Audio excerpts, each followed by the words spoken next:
हम लोग आज का अपना पहला lecture on networks filters and transmission lines जो कि पहली यूनिट पर है, इसका पहला टॉपिक स्टार्ट करेंगे टू पोर्ट नेटवर्क। ये स्टार्ट करने के पहले टू पोर्ट नेटवर्क स्टार्ट करने के पहले सबसे पहले हम लोग ये देखेंगे कि नेटवर्क क्लास का यही है कि सब आप जानेंगे कि नेटवर्क्स क्या होते हैं। बारे में हम बात कर रहे हैं, नेटवर्क्स के बात कर रहे हैं, कंप्यूटर नेटवर्क्स के बारे में बात नहीं है। कितने प्रकार के नेटवर्क्स होते हैं एंड उसमें से हम डील करेंगे टू पोर्ट नेटवर्क को। तो टू पोर्ट नेटवर्क के बारे में ब्रीफ में यहाँ पर देखेंगे कि टू पोर्ट नेटवर्क क्या होता है एंड कौन से पैरामीटर्स होते हैं जो टू पोर्ट नेटवर्क को डिफाइन करने के काम आते हैं। तो नेटवर्क क्या होता है ये जानने के पहले एक टर्म है पोर्ट, वो जान लेते हैं कि हम लोग क्या होता है, क्योंकि वो बहुत अहम भूमिका निभाता है नेटवर्क बिल्ड करने में। तो a pair of terminals through which a current में एंटर और leave a network is called a port. Port वो पेयर ऑफ टर्मिनल्स हैं जिनके थ्रू करंट एंटर करती है या फिर लीव करती है, यानी उस नेटवर्क से एग्जिट होती है। और अब आते हैं कि नेटवर्क क्या होता है। तो इन्हीं पोर्ट्स के बीच में जो इंटरकनेक्शन होता है उसको हम कहते हैं network. So basically the connection between the ports, या फिर ये कहें कि वो एक चीज़ जो कि कम्युनिकेट करने में हेल्प करती है बिटवीन द पोर्ट्स, इन सारे पोर्ट्स को आपस में कनेक्ट करती है, वो हमारी मेजरली बात करें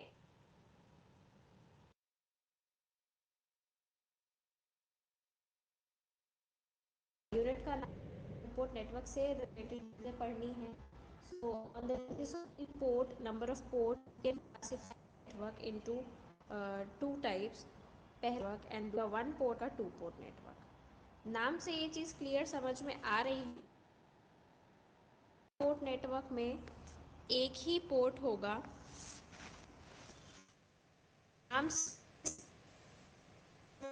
में आ रही है कि वन पोर्ट नेटवर्क में एक ही पेयर ऑफ टर्मिनल्स है, यानी एक पेयर ऑफ टर्मिनल होगा जहाँ से करंट लीव करेगी, एंटर करेगी एंड एक तरीके से। टू पोर्ट नेटवर्क में क्या होता है कि दो पेयर ऑफ टर्मिनल्स होंगे जहाँ से हमारी करंट एक एक पेयर ऑफ टर्मिनल को हम डिफाइन करेंगे एज एन इनपुट और दूसरे पेयर ऑफ टर्मिनल को हम डिफाइन करेंगे एज एन आउटपुट। तो इस तरीके से हर एक पोर्ट का काम वहाँ पे डिफाइंड होगा। तो ये चीज़ आपको नाम से क्लियर हो रही है। इसी चीज़ को हम आगे देखेंगे भी कि अगर हम टाइप्स ऑफ नेटवर्क को वन पोर्ट और टू पोर्ट बोल रहे हैं तो what is one port network. तो वन पोर्ट नेटवर्क में दो टर्मिनल्स होते हैं, यानी ये कह सकते हैं कि एक पेयर ऑफ टर्मिनल होता है और इसके एग्जाम्पल्स हैं रेजिस्टर्स, इंडक्टर्स एंड कैपेसिटर्स। आपने लैबोरेटरी में देखे हैं रेजिस्टर्स भी, इंडक्टर। ये बात आपको बहुत अच्छे से पता है कि ये तीनों ही जो एलिमेंट्स हैं इनके सिर्फ दो टर्मिनल होते हैं। और दो टर्मिनल का मतलब आप ये कह सकते हो कि एक पेयर ऑफ पोर्ट, एक तरफ से करंट एंटर कर रही है तो दूसरी तरफ से करंट लीव कर रही है। तो ये जितने भी नेटवर्क्स हैं जिनमें एक ही पेयर ऑफ टर्मिनल होता है या दो ही टर्मिनल्स होते हैं, उनको हम वन पोर्ट नेटवर्क कहते हैं। जबकि अगर किसी इलेक्ट्रिकल नेटवर्क में दो अलग अलग पोर्ट्स का यूज़ किया गया है तो उसे हम टू पोर्ट नेटवर्क कहते हैं। बहुत क्लियर होता है यहाँ पे कि आप एक पेयर ऑफ टर्मिनल का यूज़ करेंगे एज एन इनपुट एंड दूसरे पेयर ऑफ टर्मिनल का यूज़ करेंगे आउटपुट के लिए। वो आप ऑलरेडी डिफाइन करेंगे कौन सा पेयर ऑफ टर्मिनल इनपुट है, कौन सा पेयर ऑफ टर्मिनल आउटपुट है। ठीक है। तो इस तरीके से वन पोर्ट और टू पोर्ट में अंतर को हम समझ सकते हैं। और इसमें एक और खासियत होती है टू पोर्ट में कि अगर एक टर्मिनल में, क्योंकि हमने बोला कि एक को हम इनपुट डिफाइन कर रहे हैं, एक को आउटपुट डिफाइन कर रहे हैं, तो इसी को इस तरीके से भी कहा जा सकता है कि अगर एक पेयर ऑफ टर्मिनल पे करंट एंटर कर रही है तो वो उस पेयर ऑफ टर्मिनल पे लीव नहीं करेगी, करंट का जो एग्जिट होगा वो दूसरे पेयर ऑफ टर्मिनल पर ही होगा। ठीक है, दैट मीन्स अगेन कि एक आपका इनपुट के लिए डिफाइन होगा तो दूसरा आपका आउटपुट के लिए डिफाइन होगा। इस डायग्राम की हेल्प से भी आप थोड़ा सा क्लियर समझ सकते हैं। यहाँ पर दिखाया गया है, ये देखिए, वन पोर्ट नेटवर्क में अगर आप देख पा रहे हैं, वन पोर्ट नेटवर्क में दो टर्मिनल दिए हुए हैं। एक टर्मिनल ये है और दूसरा टर्मिनल ये है। तो करंट, ऊपर वाला जो टर्मिनल शो हो रहा है, करंट वहाँ से एंटर कर रही है, एंड नीचे वाली जो लाइन एक टर्मिनल को शो कर रही है, वहाँ से करंट एग्जिट कर रही है। ये तो क्लियर है कि अगर दो टर्मिनल है तो एक से एंटर होगा, दूसरे से एग्जिट होगा, ऑफ कोर्स, है ना। लेकिन दो ही टर्मिनल्स होंगे, यानी एक ही पोर्ट होगा। इसके जगह पे अगर हम टू पोर्ट नेटवर्क के बारे में बात करें तो टू पोर्ट नेटवर्क में क्या होता है, द लोअर डायग्राम दिखा रहा है आपको कि यहाँ पे दो लाइंस यूज़ हुई हैं, यानी दो टर्मिनल्स यूज़ हुए हैं इनपुट के लिए, और इस तरफ दो टर्मिनल यूज़ हुए हैं आउटपुट के लिए। इस तरफ से हम input current and input voltage देंगे, और इस तरफ से output current and output voltages होंगे। और इसी तरीके से अगर हम लोग देखें तो यहाँ पे आपको देख के समझ में आ रहा होगा कि चार क्वांटिटीज़ होती हैं, V1, I1, V2 and I2, जिनमें से हमें कुछ गिवन है एंड कुछ डिटरमिन करनी है। तो बेसिकली इन चार क्वांटिटी से V1, I1, V2 and I2, इन चार क्वांटिटीज़ की हेल्प से हम डिफाइन कर सकते हैं कि टू पोर्ट नेटवर्क क्या होता है। और इन्हीं चारों quantities V1, I1, V2, I2 में दो वेरिएबल्स को इंडिपेंडेंट वे और बाकी के दो वेरिएबल उन दो इंडिपेंडेंट डिपेंडेंट होते हैं, यानी कि वो डिपेंडेंट वेरिएबल होते हैं।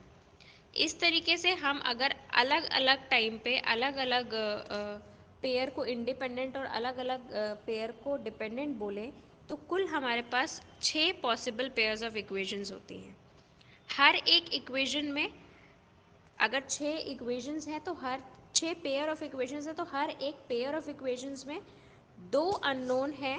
इसका मतलब एक में दो पैरामीटर्स एंड दूसरी इक्वेशन में दो पैरामीटर्स, कुल मिला के एक पेयर ऑफ इक्वेशंस में कुल चार कोएफिशिएंट्स होते हैं इंडिपेंडेंट वेरिएबल्स के, जो कि यहाँ पे लिखा हुआ है। हर एक इंडिपेंडेंट वेरिएबल के साथ जो कोएफिशिएंट होता है, और एक इक्वेशन में दो पैरामीटर्स होते हैं। इसका मतलब अगर एक पेयर ऑफ इक्वेशन के बारे में हम बात कर रहे हैं, यानी दो इक्वेशन के बारे में हम बात कर रहे हैं, तो कुल हमारे पास हर एक हर एक पेयर ऑफ इक्वेशन में हमारे पास कुल चार कोएफिशिएंट्स होंगे इंडिपेंडेंट वेरिएबल के, यानी कि चार पैरामीटर्स होंगे। अगर हमने बोला है कि 6 पॉसिबल पेयर ऑफ इक्वेशंस हो सकती हैं, तो यानी कि इस तरीके से देखें तो 6 तरीके के अलग अलग पैरामीटर्स हो सकते हैं, जिनको यहाँ पर दिखाया गया है कि इतने टू पोर्ट नेटवर्क के इतने 6 पैरामीटर्स होते हैं, जिनकी हेल्प से हम किसी भी टू पोर्ट नेटवर्क को डिफाइन कर सकते हैं। एक है आपका जैसे Z parameter, then Y parameter, T parameter, T dash parameter, H parameter and G parameter. तो ये 6 पैरामीटर्स हैं जिनकी हेल्प से हम किसी टू पोर्ट नेटवर्क को डिफाइन कर सकते हैं।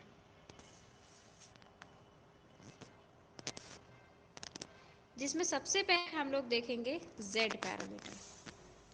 Z पैरामीटर क्या होता है? जब अभी तक आपने जहाँ पे भी Z पढ़ा है, आपने ये देखा है कि Z का यूज़ हम इम्पिडेंस को डिनोट करने के लिए करते हैं। तो यहाँ पर भी सेम चीज़ है, ये इम्पिडेंस पैरामीटर होता है। यहाँ पर हमने इम्पिडेंस की जगह पे Z वर्ड यूज़ किया है और इसको हम Z पैरामीटर बोल रहे हैं।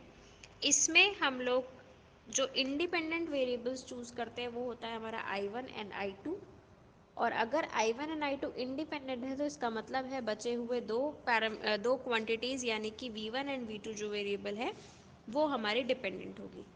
तो यहाँ पे इसको इस तरीके से डिनोट कर सकते हैं कि V1 फंक्शन होगा I1 एंड I2 का, इसी तरह V2 भी फंक्शन होगा I1 एंड I2 का। एक इक्वेशन में दो अननोन है, इसका मतलब इसके साथ एक कोएफिशिएंट चाहिए, इसके साथ चाहिए। इसी तरह इस इक्वेशन में इसके साथ भी I1 के साथ एक चाहिए एंड I2 के साथ एक चाहिए। तो एक इक्वेशन में चार कोएफिशिएंट्स या चार पैरामीटर्स की ज़रूरत पड़ेगी। ठीक है, तो जब हमने बोला V1 फंक्शन है I1 और I2 का, यानी ये प्रोपोर्शनल है कुछ कोएफिशिएंट के मल्टीप्लिकेशन का प्लस एक और कोएफिशिएंट के मल्टीप्लिकेशन के साथ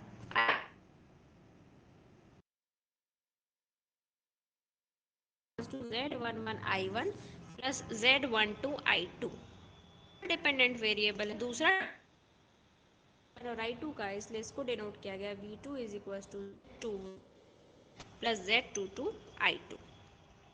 अब अगर इसकी कि Z11, Z12, Z21 and Z22 की वैल्यू बारी बारी से फाइंड आउट कर सकते हैं। जैसे फर्स्ट इक्वेशन में अगर हमें Z11 की वैल्यू फाइंड आउट करनी है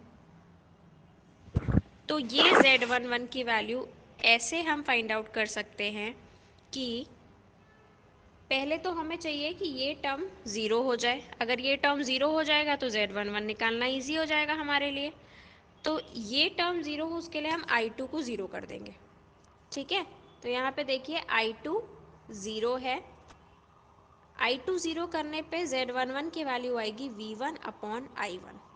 तो इस तरीके से अगर आउटपुट साइड को हम ओपन सर्किट कर देते हैं तो हमें Z11 की वैल्यू मिल जाएगी which is nothing but V1 upon I1, और इसको हम बोल सकते हैं इनपुट इम्पिडेंस।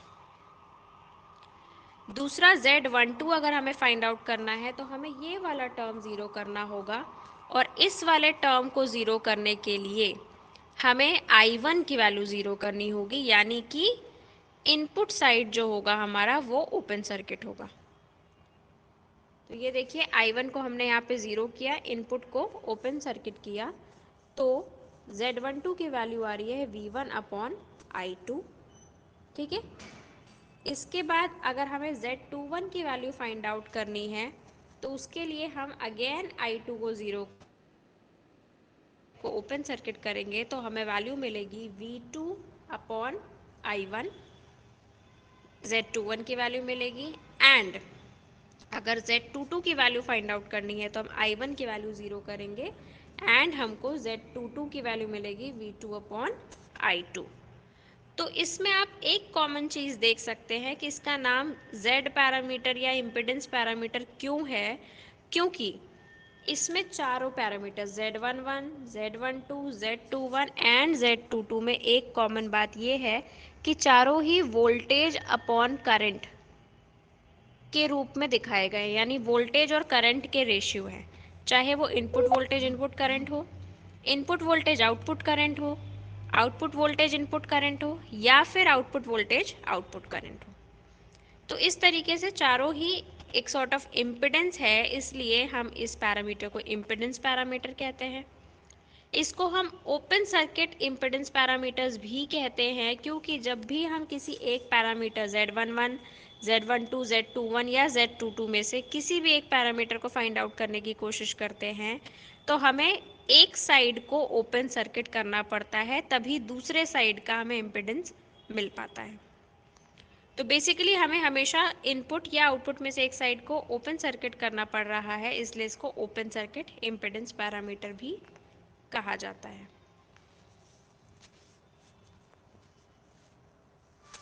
जो नेक्स्ट पैरामीटर है आपका वो है वाई पैरामीटर। वाई पैरामीटर जब Z को हम इम्पिडेंस से डिनोट करते हैं तो ये भी आपको पता है कि Y 1/Z यानी रेसिप्रोकल होता है Z का, और हम इसको एडमिटेंस को डिनोट करने के लिए यूज़ करते हैं। तो ये जो Y पैरामीटर है यहाँ पे Y भी यही दिखाने के लिए यूज़ किया गया है कि ये एडमिटेंस पैरामीटर है। ठीक है, तो यहाँ पर हमने जो डिपेंडेंट वेरिएबल लिया है वो बिल्कुल z का ऑपोजिट है। I1 और I2 जो है हमारा डिपेंडेंट वेरिएबल है एंड V1 और V2 जो कि z के केस में डिपेंडेंट था वो यहाँ पे इंडिपेंडेंट वेरिएबल की तरह काम करेगा। तो दो इक्वेशंस अगेन बनेंगी। इस बार I1 हमने लिखा है डिपेंडेंट की जगह एंड I2 लिखा है डिपेंडेंट की जगह। तो I1 is equals to Y11 एक कोएफिशिएंट या एक parameter into V1 plus Y12 into V2। I2 is equals to Y21 into V2 plus Y22 into V2। ठीक है, तो ये चार यहाँ पर पैरामीटर्स हैं और इन चारों पैरामीटर्स पे अगर हम लोग बात करें तो इन चारों पैरामीटर्स की वैल्यू निकालने के लिए हम लोग एक एक करके V2 या V1 की वैल्यू को ज़ीरो करेंगे, यानी इनपुट या आउटपुट साइड की वैल्यू को शॉर्ट सर्किट करेंगे और इसलिए इसको शॉर्ट सर्किट एडमिटेंस पैरामीटर्स भी कहते हैं। ठीक है, जैसे अगर आपको Y11 की वैल्यू निकालनी है तो आप देख सकते हैं इस इक्वेशन में अगर आपको Y11 की वैल्यू निकालनी है तो ये टर्म की वैल्यू ज़ीरो चाहिए। अगर ये ज़ीरो करना है तो आपको V2 ज़ीरो करना पड़ेगा, इसीलिए यहाँ पे V2 की वैल्यू ज़ीरो की गई है। जब आप V2 की वैल्यू को ज़ीरो रखेंगे तो Y11 की वैल्यू आएगी I1 अपॉन V1। सिमिलरली अगर आपको Y12 पैरामीटर निकालना है तो उस कंडीशन में आपको V1 की वैल्यू ज़ीरो करनी पड़ेगी और V1 की वैल्यू ज़ीरो करेंगे तो Y12 की वैल्यू आएगी I1 अपॉन V2। इसी प्रकार Y21 की वैल्यू तब हमें प्राप्त होगी जब V2 ज़ीरो करेंगे अगेन और वैल्यू आएगी I2 upon V1 and Y22 की वैल्यू आएगी I2 अपॉन V2 कब, जब हम लोग V1 की वैल्यू को ज़ीरो करेंगे। इस प्रकार आप देख सकते हैं कि Y11, Y12, Y2 फिर Y22 चारों ही I अपॉन V के रूप में हैं। इनपुट करंट आउटपुट वोल्टेज या आउटपुट करंट इनपुट वोल्टेज या input current input voltage output voltage, but ultimately current और वोल्टेज का रेशियो है जो कि एडमिटेंस को शो करता है। इसीलिए इसको एडमिटेंस पैरामीटर भी कहते हैं और वाई से डिनोट किया गया है and at the same time इसीलिए इसको एडमिटेंस पैरामीटर भी कहते हैं क्योंकि हम V2 या V1 की वैल्यू को ज़ीरो कर रहे हैं दूसरी वैल्यू को प्राप्त करने के लिए। इसके बाद है आपका T पैरामीटर। अब हमने एक बार V1 V2 ले लिया, I1 I2 ले लिया। अब हम दूसरे कॉम्बिनेशंस बनाएंगे, सिर्फ वोल्टेज या सिर्फ करंट का नहीं, एक वोल्टेज एक करंट, दूसरा वोल्टेज दूसरा करंट। तो इस तरीके से बाकी के चार पैरामीटर्स को डिफाइन करेंगे। जैसे टी पैरामीटर जो है इसको हम लोग A B C D parameter भी कहते हैं क्योंकि इसमें जो कोएफिशिएंट होते हैं वो आपके A B C and D होते हैं। तो इसको हम transmission parameter, T stands for transmission, transmission parameter या फिर A B C D parameter बोलते हैं। इसमें V1 एंड I1 जो है हमारे डिपेंडेंट वेरिएबल होते हैं, मतलब हम उनको लेफ्ट साइड पे लिखेंगे। V2 and I2 independent variable होते हैं।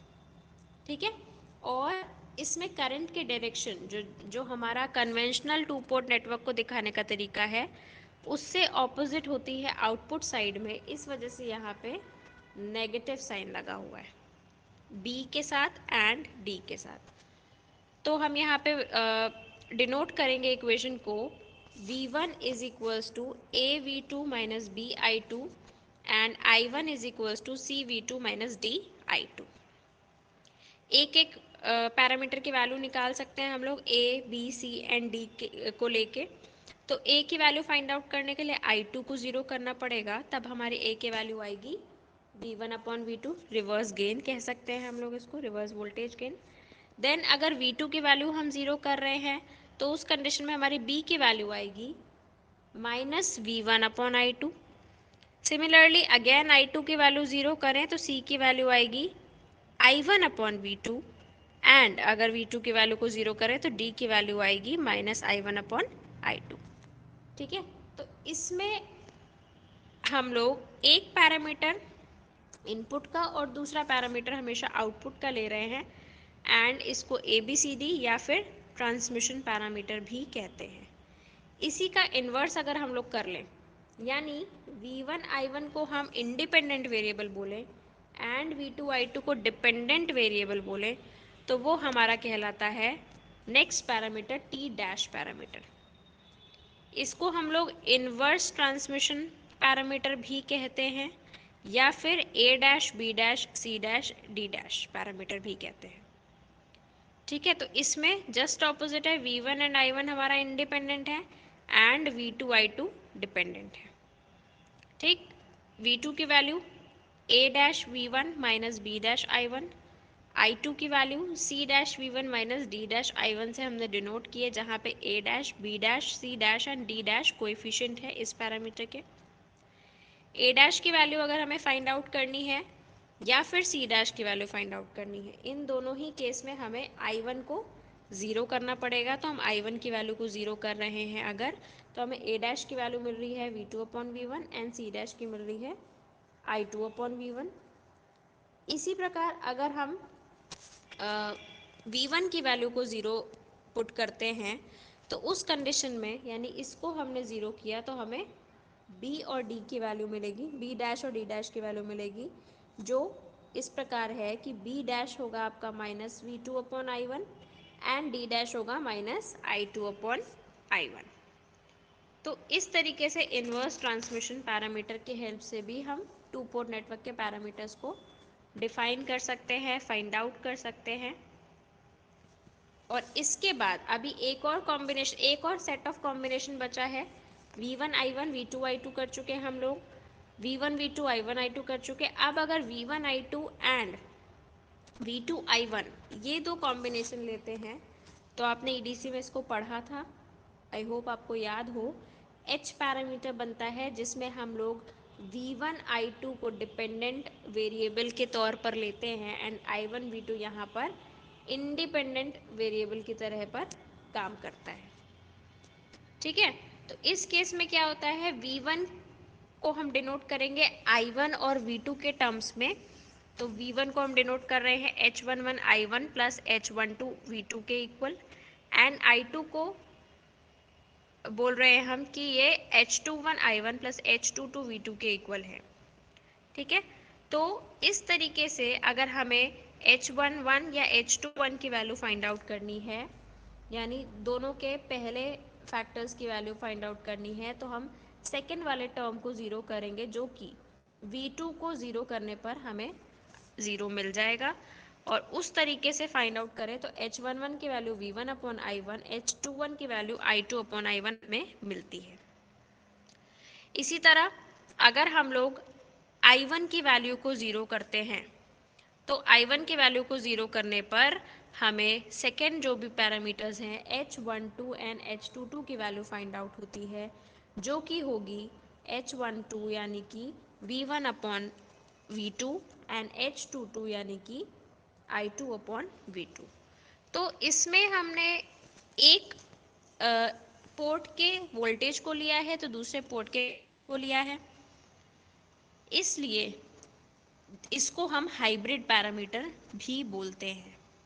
ठीक है, और इसके बाद अगर जस्ट ऑपोजिट हम लोग कर दें, इसका ऑपोजिट का मतलब, जैसे यहाँ पे हमने V1 I2 को डिपेंडेंट बोला है, वहाँ पे हम V1 I2 को इंडिपेंडेंट कर दें और I1 V2 को डिपेंडेंट कर दें, तो उसको हम इन्वर्स हाइब्रिड पैरामीटर बोल सकते हैं, जिसको कि हम G पैरामीटर भी कहते हैं। ठीक है, तो इसका जस्ट ऑपोजिट यहाँ पर है, हम यहाँ पर G पैरामीटर में I1 V2 दिया है जो इंडिपेंडेंट थे, एंड V1 I2 जो वहाँ पे डिपेंडेंट थे वो यहाँ पे इंडिपेंडेंट है। दो इक्वेशंस बनी, I1 is equals to G11 V1 plus G12 V2 and V2 is equals to G21 V1 plus G22 I2। Again एक बार I2 की वैल्यू को हम ज़ीरो करेंगे, यानी ऑपोजिट पोर्ट को ओपन सर्किट करेंगे, तो हमको G11 एंड G21 की वैल्यू मिलेगी, जो वैल्यू होगी हमारी G11 की वैल्यू आएगी I1 अपॉन V1, G21 की आएगी V2 अपॉन V1। और अगर हमने V1 की वैल्यू को ज़ीरो किया है, तो उस कंडीशन में हमें G12 एंड G22 की वैल्यू मिलेगी, जो है G12 is equals to I1/I2 and G22 is equals to V2/I2। तो इस तरीके से ये 6 पैरामीटर हैं। हर एक पैरामीटर में 4 कोएफिशिएंट्स हैं और हर एक का एक अलग नाम है जिसका एक कारण है। तो इस तरीके से 6 पैरामीटर्स की हेल्प से हम एक टू पोर्ट नेटवर्क को डिफाइन कर सकते हैं। तो एक ब्रीफ इंफॉर्मेशन या एक brief lecture to port network पे ये है। और इसके बाद जो नेक्स्ट होगा लेक्चर 2, उसमें हम लोग symmetrical asymmetrical network, ladder lattice network, T network, pi network, L network and so on, ये सारी चीज़ें कवर करेंगे। तो ये वाला जो है, ये एक ब्रीफ आइडिया था आपका टू पोर्ट नेटवर्क्स पे। Thank you.